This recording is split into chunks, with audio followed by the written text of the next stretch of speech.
Once you've done your cuts, it's time to thread it. Make sure you put enough oil on there. Nicely lubricate it. Set up your threader.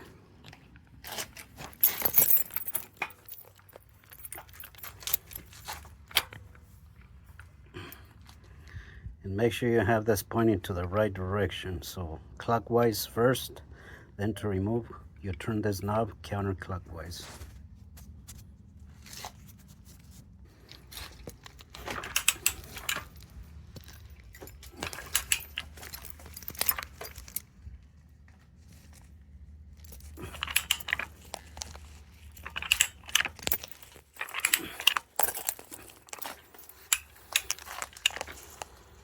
As you can see, it's threading, so you need to go at least 1/2 inch.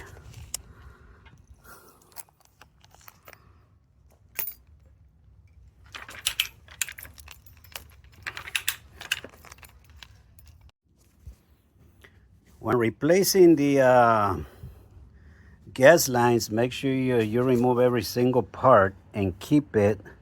If you're replacing everything exactly in the same spot, you keep every piece, you remove the fittings, and you use that same piece to measure your new your cut on the new pipe, which is what we're doing right now.